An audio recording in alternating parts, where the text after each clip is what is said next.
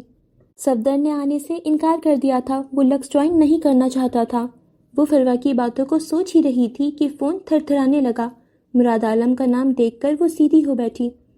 کیا وہ آفر کے لیے فون کر رہا تھا؟ دل تیز تیز دھڑکنے لگا۔ فون اٹھا کر کان سے لگایا۔ السلام علیکم۔ لہجے کو ہر درجہ نارمل رکھا گیا۔ محترمہ، شالی کی لانچ سر پر ہے، کب تشریف لا رہی ہیں؟ مراد عالم نے سوال کا جواب بھی نہیں دیا۔ وہ اس وقت اپنے آفس میں تھا۔ اس کے سامنے میز کی دوسری جانب رئیس بیٹھا تھا جس کے سامنے لیپ ٹاپ کھلا رکھا تھا اور مراد عالم نے فون اسپیکر پر ڈال رکھا تھا۔ شالی کی لانچ سے میرا کیا لینا دینا؟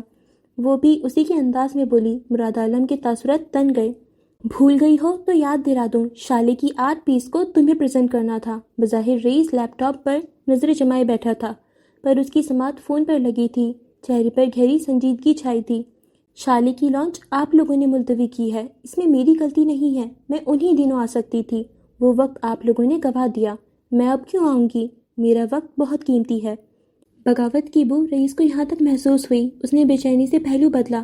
کیا مطلب ہے اب نہیں آ سکتی؟ میں نے تمہارے لیے ایونٹ آگے کروایا، یہ احسان بھول گئی ہو؟ وہ تڑکھا۔ اس کے فرشتوں نے بھی نہیں سوچا ہوگا فجر یوں انکار کر دے گی۔ میں نے اپنا احسان اتار دیا تھا، غالباً آپ بھول چکے ہیں، آپ کی ماڈلز لیٹ ہو گئیں، آپ نے لانچ ملتوی کی، یہ میرا مسئلہ نہیں ہے، میں اپنا وقت اور آئیڈیا آپ کو پہلے ہی دے چکی ہوں۔ اس کی بات سن کر مراد عالم سلگ کر رہ گیا۔ شریر میں شرارے بھر گئے۔ نہایت احسان فراموش عورت ہو تم، وہ جل بھن کر بولا۔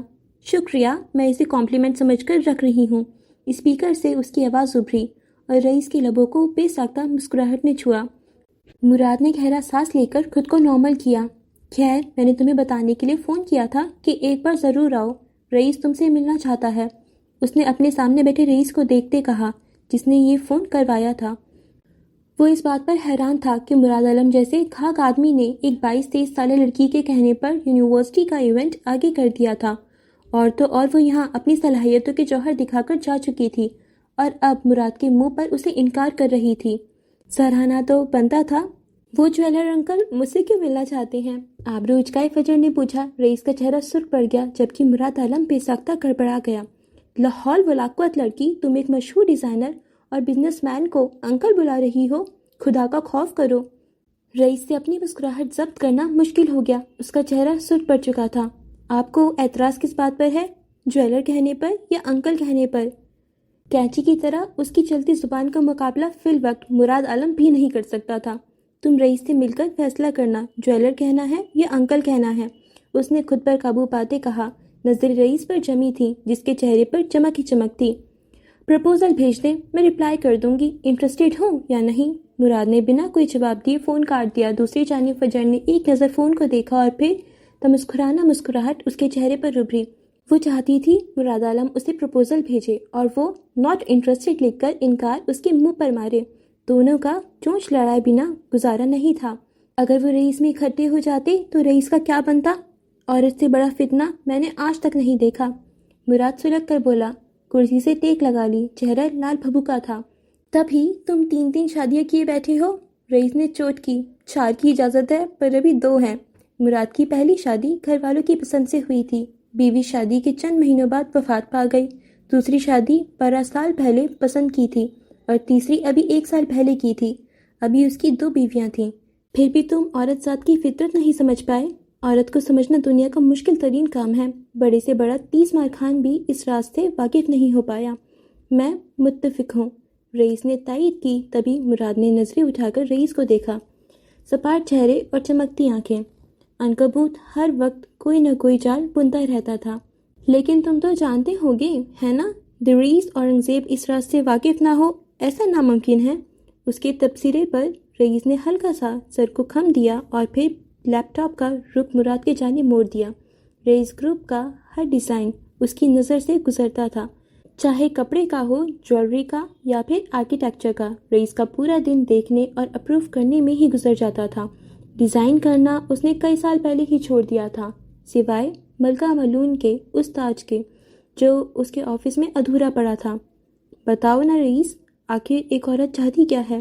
اس نے میز پر دونوں بازو جماتے رئیس کے جانب جھکتے کہا۔ اس کی بات سن کر رئیس ایک جھٹکے سے کھڑا ہوا۔ سرمئی پینٹ پر خاکستری شرٹ پہنے جس کے کف کھونے تک فولڈ تھے، وہ ہمیشہ کی طرح فٹ لگ رہا تھا اور یہ فٹنس آسانی سے نہیں ملتی تھی۔ وہ گھنٹوں واک آؤٹ کرتا تھا، رننگ، جاگنگ اور ڈائٹ پلان کے مطابق چلنے کی پوری کوشش کرتا تھا۔ اس لیے 39 کا ہوتے ہوئے بھی وہ 32 سال سے زیادہ کا نہیں لگتا تھا، سوائے ان چند سرمئی بالوں کے جو فیشن کے طور پر کنپٹیوں پر چمکتے تھے۔ اگر انہیں ہٹا دیتا تو کمال ہو جاتا، پر یہ چند سرمئی بال اس کی شخصیت میں رعب کا اضافہ کرتے تھے۔ وہ میز کے گرد گھومتا مراد عالم کے پیچھے والی کھڑکی تک آیا۔ گلاس ونڈو سے جھانک کر دیکھا تو شدید گرمی کے باوجود معمول کی چہل پہل تھی۔ ایک عورت خود کو کالے گھنے جنگل کی بری جادوگرنی سمجھتی ہے جس سے سب خوفزدہ ہیں، اور وہ چاہتی ہے کوئی ایک شخص خوف کے ان پلوں کو پار کرتا اس تک پہنچے اور اس کی پیشانی پر محبت و قیدت سے بوسہ دے۔ رئیس کی عجیب و غریب منطق پر مراد عالم نے دونوں ہاتھ اٹھا کر تالیاں بجائیں۔ واہ واہ واہ رئیس اورنگزیب صاحب، اتنا جاننے کے باوجود بھی توف ہے تمہاری سنگل ہونے پر۔ اس نے چوٹ کرنا ضروری سمجھا۔ رئیس یوں ہی کھڑا رہا، پینٹ کی جیبوں میں ہاتھ ڈالے۔ اس کی پیشانی پر سوچ کی گہری لکیریں تھیں۔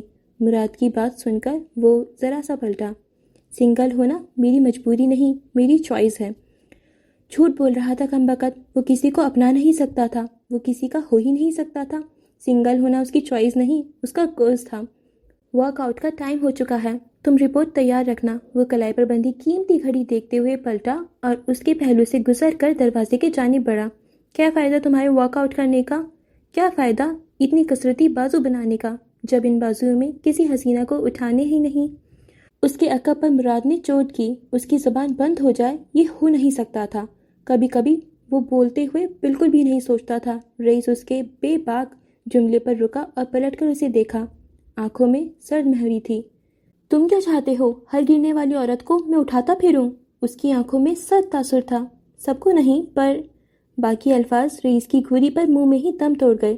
مراد نے مسہل لتا دونوں ہاتھ کھڑے کر دیے۔ اوکے باس، میں اب سے کچھ نہیں کہوں گا، میری طرف سے بھلے ہی سنگل مر جائیں، بھاڑ میں جائیں۔ رئیس تعصب بھری ایک نظر اس پر ڈالتا پلٹ گیا۔ وہ سدھر ہی نہیں سکتا تھا۔ اس کے جاتے ہی اچانک مراد کو فجر کی باتیں یاد آئیں تو اس کے دکھ درد جاگ اٹھے۔ ڈائن کہیں گی، میں تمہیں چھوڑوں گا نہیں۔ وہ میز پر ہاتھ مارتا چلایا، پر ڈائن کو فرق نہیں پڑتا تھا۔ کیا لوگوں نے یہ سمجھ رکھا ہے کہ انہیں اتنی سی بات پر چھوڑ دیا جائے گا کہ وہ کہتے ہیں ہم ایمان لائے، اور انہیں آزمایا نہیں جائے گا؟ سورہ عنکبوت۔ دوپہر کے وقت ولیم اپنے کمرے میں سر پر ہیڈ فون جمائے عیسیٰ ماموں کے کہنے پر سورہ عنکبوت ترجمے کے ساتھ سن رہا تھا۔ وہ سمجھنے کی کوشش کر رہا تھا کہ آخر اسے عیسیٰ ماموں نے اسی صورت سے شروعات کرنے کا کیوں کہا۔ سورہ عنکبوت ایمان، آزمائش اور اللہ کی واحد انیت پر زور دیتی ہے۔ وہ پوری طرح مگن تھا۔ کچھ باتیں سمجھ میں آ رہی تھیں اور کچھ ذہن کے اوپر سے گزر رہی تھیں۔ جو اللہ کے سوا دوست بناتے ہیں ان کی مثال اس مکڑی کی سی ہے جس نے اپنا گھر بنایا، اور بے شک سب سے کمزور گھروں میں کمزور گھر مکڑی کا ہے۔ سورہ عنکبوت۔ آخر مکڑی ہی کیوں؟ اللہ نے مکڑی سے ہی تشبیہ کیوں دی؟ اتنے جاندار چرند پرند اور حشرات تھے، پر مکڑی ہی کیوں؟ اس کا ذہن اٹک گیا۔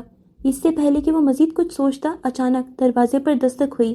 وہ ہیڈ فون لگائے کھڑکی کے سامنے کھڑا تھا اور یہاں سے نظر آتا موری فیلڈ دیکھ رہا تھا۔ سب بدل گیا تھا، سب روشن تھا، اور وہ وہیں جاننے کی کوشش کر رہا تھا کہ سب روشن کیوں تھا۔ اس نے دستک پر پلٹ کر دیکھا تو جارج دروازہ کھول کر کھڑا تھا، نک سکسا تیار، بازو پر کوٹ گرائے وہ اسٹوڈیو جانے کے لیے تیار تھا۔ جارج، وہ ہیڈ فون اتارتا فوراً اس کی جانب لپکا۔ میں تمہیں بتانے آیا ہوں کہ آج رات انکل البرٹ کے یہاں ڈنر ہے، 8 بجے تیار رہنا، اس نے جیسے حکم دیا، اور پھر فوراً پلٹ گیا۔ جارج، میری بات سنو۔ ولیم اس کے پیچھے لپکا، پر جارج کی رفتار تیز تھی۔ وہ بھاگتے ہوئے اس تک پہنچا۔ تم مجھ سے ناراض کیوں ہو جارج؟ آخر میرا قصور کیا ہے؟ ولیم بے بسی سے بولا۔ وہ جارج کو یوں ناراض نہیں دیکھ سکتا تھا۔ اس کی بات سن کر جارج رکا، گردن ذرا سی دائیں جانب موڑ کر اسے دیکھا۔ کیونکہ تمہاری نزدیک میری حیثیت تو کوڑی کی بھی نہیں ہے، وہ چہرے پر تنفر سجائے بولا، لہجے میں استہزاء تھا۔ تم ایسا کیوں سوچ رہے ہو؟ ہم بھائی ہیں۔ ولیم نے اس کا ہاتھ پکڑنا چاہا، جارج نے جھٹکے سے چھڑا لیا۔ اچھا تو پھر میری بات مانو، رات کو تیار رہنا، اگر تمہیں اپنے بھائی کا اتنا ہی خیال ہے، اور کوئی بھی بدتمیزی مت کرنا۔ وہ اس کے سر پر بوجھ ڈالتا، سیڑھیاں پھلانگتا اس سے دور جا رہا تھا۔ ولیم نے زخمی کتھئی آنکھوں سے اسے دور جاتے دیکھا اور پھر اس کے کندھے ڈھلک گئے۔ جارج کے لیے کچھ بھی، وہ بھلے نہ جاتا، پر اب اس کا جانا ضروری ہو گیا تھا۔ وہ جارج کو مزید بدظن نہیں دیکھ سکتا تھا۔ شکست خوردہ قدموں سے وہ اپنے کمرے میں واپس آیا، بیڈ کی سائڈ ٹیبل کا دراز کھولا اور سامنے ہی وہ چمچماتا ہوا لاکٹ نکلا جو فجر کا تھا، جس کے لاکٹ کے اندر چاول کے دانے پر چمکتا ہوا فجر لکھا تھا۔ وہ کئی لمحے انگلیوں میں پھنسائے اسے دیکھتا رہا اور پھر صوفے پر ڈھہ گیا۔ کیا ہو تم؟ کیوں تم عنکبوت کی طرح مجھے اپنے جال میں جکڑ رہی ہو؟ کیوں تم میرے حواسوں پر سوار ہو؟ میں جانتا ہوں تمہاری نزدیک اس شادی کی کوئی اہمیت نہیں ہے، پھر کیوں یہ ذمہ داری مجھ پر عائد ہو گئی ہے؟ کئی سوال تھے جو وہ اس سے کرنا چاہتا تھا، پر کیسے کرتا؟ اپنا کارڈ اسے دے آیا تھا، پر اس کا رابطہ نمبر نہیں تھا۔ فجر نے بھی تو رابطے کرنا گوارا نہیں سمجھا تھا۔ اس بات نے اسے تکلیف پہنچائی تھی۔ وہ شاید فجر کو یاد بھی نہیں ہوگا، پھر وہ اسے کیوں یاد رہ گئی؟ کیوں اس کے ذہن سے نہیں نکلتی تھی؟ عیسیٰ ماموں کہتے تھے وہ اس کی بیوی تھی، اور بیوی تو لباس ہوتی ہے۔ قریب رہے تو سکون رہتا ہے، دور ہو تو ڈر لگا رہتا ہے، اور ولیم کو ڈر ہی لگ رہا تھا۔ وہ ولیم جوزف ہوتا تو اتنا فرق نہیں پڑتا، پر اب وہ ولیم ولی جوزف تھا۔ وہ مسلمان ہو چکا تھا، دل سے، روح سے۔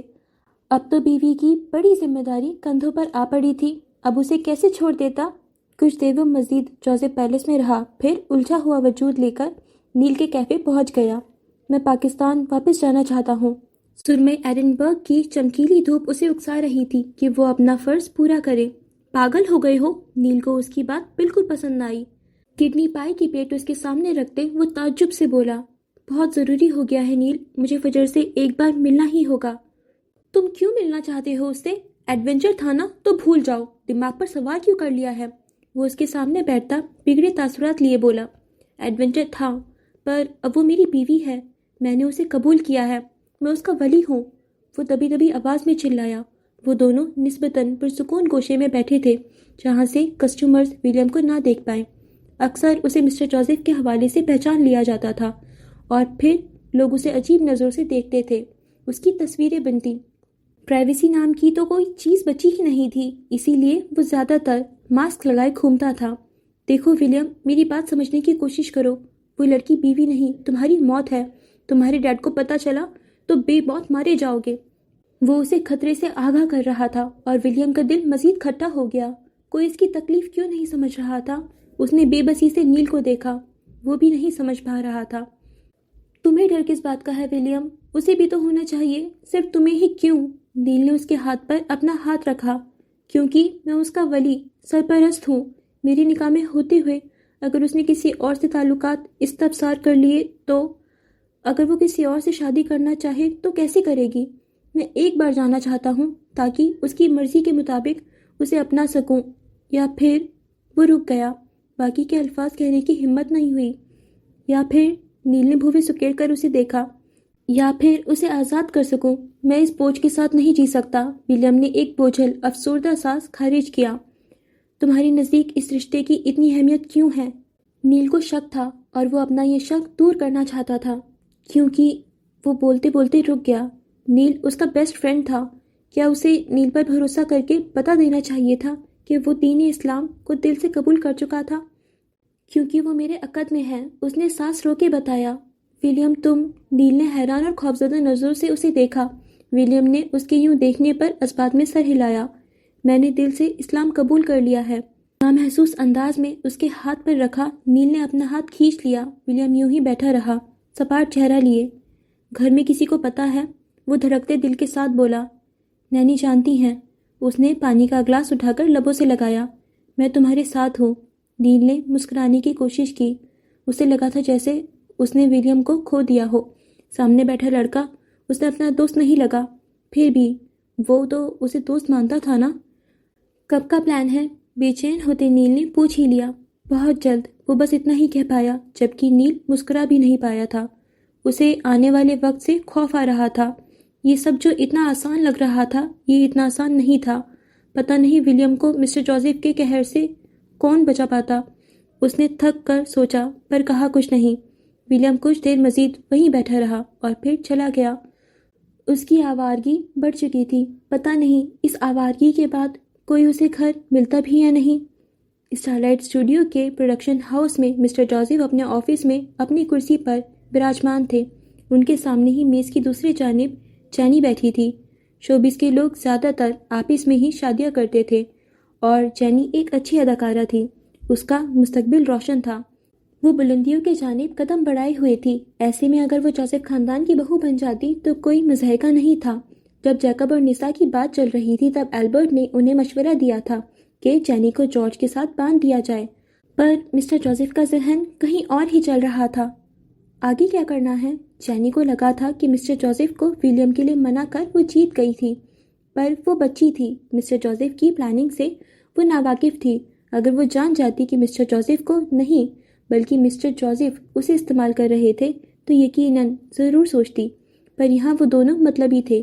مسٹر جوزف کو اپنا مطلب نکالنا تھا اور جینی کو اپنا۔ وہ جوزف خاندان کی بہو بنتی یا نہ بنتی، اس سے انہیں کوئی فرق نہیں پڑتا تھا۔ آج رات ڈنر پر تمہیں اپنا کام کرنا ہے۔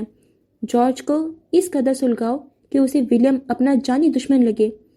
سرد و سپاٹ لہجے میں کہتے وہ جینی کو حیران کر گئے۔ سرمئی پینٹ اور سفید شرٹ پہنے وہ اپنی اصلی ہولیے میں تھے۔ کوٹ کرسی کے پیچھے کھڑے اسٹینڈ پر لٹک رہا تھا، جبکہ جینی قدرے آرام دہ کپڑوں میں تھی۔ بیگی جینز اور سلیو لیس ٹاپ پہنے وہ ایڈنبرگ کی دھوپ کو محسوس کرنا چاہتی تھی۔ آپ ایسا کیوں چاہتے ہیں؟ وہ دونوں آپ کے ہی بیٹے ہیں، پھر ان میں پھوٹ کیوں؟ وہ واقعی الجھی ہوئی تھی۔ کہانی کا ایک رخ جینی رابرٹ کو ولن دکھاتا تھا، جبکہ دوسرے رخ دیکھو تو پتہ چلتا کہ وہ صرف پتلی تھی۔ تم آم کھاؤ، پیڑ مت گنو، مسٹر جوزف نے کرسی کی پشت سے ٹیک لگائے جواب دیا۔ ان کی آنکھیں کسی بھی قسم کے احساس سے آری تھیں، چہرہ ڈریکولا جیسا سپاٹ، اور دل، کیا ان کے پاس دل تھا؟ جینی کو ولیم سے مطلب تھا، لیکن دونوں بھائیوں کے درمیان پھوٹ کی وجہ اسے سمجھ نہیں آئی۔ آخر مسٹر جوزف کے دماغ میں کیا چل رہا تھا؟ کیا ولیم آئے گا؟ بالآخر اس نے پوچھ ہی لیا۔ نیسا اور جارج اس کی کمزوری ہیں، وہ ان کے لیے کچھ بھی کرے گا، وہ ضرور آئے گا، مسٹر جوزف پوری یقین سے بولے تو جینی نے اس بات میں سر ہلا دیا۔ پچھلے کئی مہینوں سے اس کا کام جارج کو اپنی جانب مائل کرنا تھا تاکہ بعد میں اس کا دل توڑا جا سکے، اور وہ یہ کام بخوبی کر رہی تھی۔ آخر اداکارہ جو ٹھہری، پر اسے اب محسوس ہونے لگا تھا کہ یہ زیادہ ہوتا جا رہا تھا۔ جانے نتیجہ کیا نکلتا؟ میں کیوں اتنا سوچ رہی ہوں؟ سر جھٹک کر اس نے جارج کو اپنے ذہن سے نکالا۔ فوکس ولیم پر رکھنا تھا۔ کچھ دیر وہ مزید بیٹھی رہی، پھر پیشہ ورانہ انداز میں مسکراتی چلی گئی۔ اس کے جانے کے بعد مسٹر جوزف کی چھوٹتی کرسی رک گئی۔ وہ ایک جھٹکے سے سیدھے ہوئے، میز پر رکھا اپنا موبائل اٹھا کر آن کیا تو گیلری سے ایک تصویر نکلی۔ ولیم اور عیسیٰ ماموں کی ایک ساتھ بیٹھے ہوئے یہ تصویر لی گئی تھی۔ وہ جوزف پیٹرسن تھا۔ انہیں دھوکہ دینا، ان کی نظروں میں زیادہ تر دھول جھونکنا ناممکن تھا۔ اوکے فرینڈز، تو اسی کے ساتھ ہم یہ 11ویں قسط کا فرسٹ پارٹ یہیں پہ اینڈ کرتے ہیں۔ اوکے فرینڈز، تو آج کی قسط میں جو سب سے زیادہ کنفیوزنگ کیریکٹر ہیں وہ مسٹر جوزف ہیں۔ ویسے تو مجھے کبھی بھی وہ پسند نہیں آئے یار، بہت کنفیوزنگ کیریکٹر ہے۔ وہ اپنے بچوں کے ساتھ کیا کر رہے ہیں بھائی؟ انہوں نے جارج کو ایموشنلی ڈیمیج کیا، ولیم کو اس طریقے سے یوز کر رہے ہیں، جینی کو یوز کر رہے ہیں۔ بھائی کیا کرنا چاہتے ہیں مسٹر جوزف؟ کچھ سمجھ نہیں آ رہا۔ مجھے یہ بھی لگتا ہے کہ جو افق کا کیس ہے، افق کی سوسائڈ کا کیس ہے، اس میں بھی ان کا ہاتھ ہے۔ اب دیکھتے ہیں آگے کہ کیا سین ہے مسٹر جوزف کا۔ مجھے بالکل پسند نہیں ہے مسٹر جوزف۔ اب اگر ہم بات کریں فجر کی، تو فائنلی فجر کو لک سے آفر آیا اور کافی انٹرسٹنگ چیزیں چل رہی ہیں۔ رئیس فجر میں انٹرسٹ لے رہا ہے۔ سو فرینڈز، ابھی تک رئیس نے فجر کو دیکھا تو نہیں ہے، بٹ پھر بھی رئیس فجر میں انٹرسٹ لے رہا ہے۔ جس طریقے سے فجر کا ایک دم کاٹدار لہجہ ہوتا ہے، بالکل وہ اسٹریٹ فارورڈ ہے، وہ کوئی بناوٹی لہجہ تو یوز کرتی نہیں ہے۔ سو اس میں رئیس کو مزہ آ رہا ہے۔ اور جس طریقے سے فجر اور مراد کی جو بھی ہماری نوک جھوک سی ہوتی ہے نا، مجھے وہ کافی انٹرسٹنگ لگتی ہے۔ اچھا، تو اگر ہم ولیم کی بات کریں تو ولیم نے اسلام قبول کر لیا۔ وہ تو خیر پہلے کر چکا تھا، بٹ دل سے اور روح سے اس نے اب قبول کیا ہے۔ جو ولیم تھا وہ فجر کی طرف شروع سے اٹریکٹڈ تھا اور ایک کنیکشن بھی تھا، پھر انہوں نے نکاح بھی کر لیا، بٹ اب ولیم اور زیادہ فجر کو مس کر رہا ہے، اس کو فیل کرنا چاہتا ہے اور اس سے ملنا چاہتا ہے، اور اس نے اس لیے نیل کو بتا بھی دیا کہ ایک تو وہ مذہب اسلام قبول کر چکا ہے اور دوسرا وہ پاکستان واپس جانا چاہتا ہے۔ اچھا فرینڈز، ایک اور بہت زیادہ انٹرسٹنگ چیز اس ایپیسوڈ میں یہ ہوئی تھی جب رئیس اپنے پاپا کے روم میں جاتا ہے اور ان سے پوچھتا ہے کہ افق کا بیٹا یہاں کیوں آیا تھا، اور جو احمد اورنگزیب صاحب ہوتے ہیں وہ اس کو نہیں بتاتے، کیونکہ ان کو تو پتہ چل چکا ہے کہ ولیم اور فجر کا نکاح ہو چکا ہے، بٹ وہ نہیں بتا رہی کیونکہ ان کو پتہ ہے کہ پھر رئیس کیسے ریئیکٹ کرے گا۔ سو وہ بھی کافی انٹرسٹنگ سٹوری ہوگی، مطلب رئیس کے فادر کو سب پتہ ہے۔ اچھا، تو سب نا ایک دوسرے سے کافی ساری باتیں چھپا رہے ہیں اور سب کے اندر اپنی ایک الگ ہی کشمکش چل رہی ہے۔ فجر اپنے دکھ درد، اپنی ساری پرابلمس اپنے تک رکھنا چاہتی ہے۔ فجر کی جو ماما ہیں ان کی الگ ہی اسٹوری ہے، جو کیا بولتے ہیں ابھی کچھ کلیریفائی نہیں ہوا ہے۔ پھر اگر ہم بات کریں ولی کی، تو ولی کی ایک تو نینسی والا پلاٹ کی، نینسی کی ڈیتھ کیسے ہوئی ابھی تک اس کے بارے میں نہیں پتا ہمیں۔ مینار کی ڈیتھ کیسے ہوئی، مینار کا کیا سین تھا نہیں پتا۔ پھر بات کریں ولیم کی مما کی، افق کی، کہ افق نے جو سوسائڈ کی تھی وہ کیوں کی تھی وہ بھی نہیں پتا۔ سو اتنی ساری جو کنفیوژنس ہیں وہ مجھے اور مزید کنفیوز کر رہی ہیں، پر جس لمحے کا مجھے بہت زور سے، بہت دل و جان سے انتظار ہے وہ ہے ولیم اور فجر کے دوبارہ ملنے کا، جو نہیں ہو رہا یار۔ ابھی دیکھو لاسٹ 3rd ایپیسوڈ میں ان کا شاید نکاح ہوا تھا، اس کے بعد وہ سیپریٹ ہو گئے، اور اب 11th ایپیسوڈ آ چکی ہے، مگر فجر اور ولیم کی کوئی کانورزیشن، کوئی اس طریقے سے کچھ نہیں ہے۔ ولیم ہمارا بیچارہ فجر کے اس لاکٹ کو دیکھتا رہتا ہے اور اس کو یاد کرتا رہتا ہے، کبھی وہ اٹھا کے فجر کی فوٹو دیکھ لے گا، مگر فجر کو تو ولیم یاد ہی نہیں آتا یار۔ کیا ہو گیا فجر، آپ کا ایک شوہر بھی ہے، کچھ تو یاد کرو۔ چلیے دیکھتے ہیں آگے کیا ہوتا ہے، آگے کی سٹوری کیسے ٹرن لیتی ہے اور آگے کیا کیا چیزیں ہوتی ہیں۔ سو ملیں گے اس ایپیسوڈ کے نیکسٹ پارٹ میں، تب تک کے لیے آپ جلدی سے ہمارے یوٹیوب چینل کو سبسکرائب کر لیجیے اینڈ ہمارے انسٹاگرام اکاؤنٹ کو فالو کر لیجیے۔ Take care of your self and your love ones. خدا حافظ۔